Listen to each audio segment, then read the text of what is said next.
Hey guys, this is Matt LaMarca from DraftKings. Gonna go through a quick rundown on Thursday's NBA slate. 5-game slate tonight starting at 7:30 p.m. Eastern Time.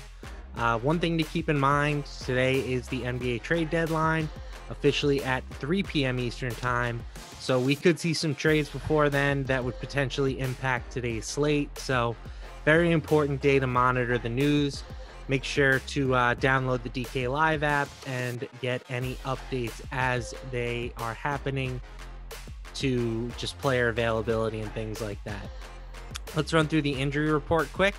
For the Trailblazers, Nasir Little and Anthony Simons are both questionable. For the Heat, Goran Dragic, Avery Bradley are questionable, and KZ Okpala is out. For the Clippers, Serge Ibaka remains out of the lineup.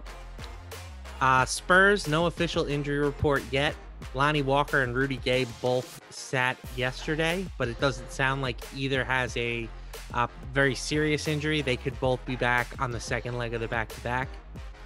For the Warriors, Steph Curry remains out of the lineup. Obviously a big injury there. For the Kings, no injuries, but they did trade Corey Joseph last night for DeLon Wright.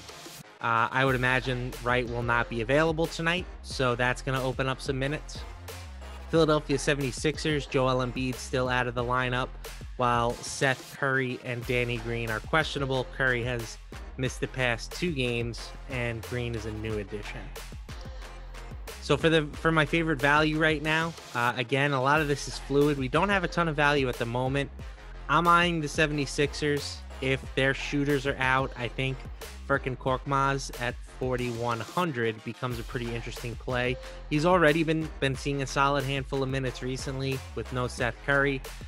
If there's no Danny Green as well, if both guys are ruled out, I would imagine Korkmaz gets to that 30-plus minute plateau, and that makes him an interesting option. He's averaged right around 0.81 DraftKings points per minute with Embiid off the court this season. Tough matchup versus the Lakers on paper, but the Lakers without Anthony Davis and without LeBron James, obviously a much different beast.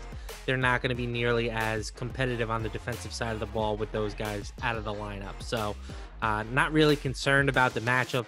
I think Korkmaz, the minutes are really the only issue. If those perimeter players are out, he's going to play all that he can handle tonight. Stud target, I'm looking at De'Aaron Fox at 8,700. I think that's a great price tag for him. The Kings starters, they have just been playing all the minutes that they can handle recently. Fox has averaged 37.5 minutes per game over his past 16 games. And that was with Corey Joseph playing about 21 minutes per night this year. So now if we take those Joseph minutes out, we're not adding in anything from Wright quite yet. That's a lot of minutes. Some of those could potentially make their way to Fox. Some will probably make their way to Tyrese Halliburton. It will be interesting to see if somebody else who hasn't been playing works their way into the rotation as well. But yeah, Fox just very productive over his minutes as well. 1.27 DraftKings points per minute over the past month. And this slate, it's not a great slate, not a ton of offenses that stand out as having a ton of potential, but the Kings taking on the Warriors, it's a good matchup. Warriors play fast. Implied team total for Sacramento is 114.5. That's the second highest mark on the slate. So De'Aaron Fox, stud target of the night. All right, guys, head on over to that DraftKings lobby. Fill out those lineups, grab your spots in some contests, and good luck tonight.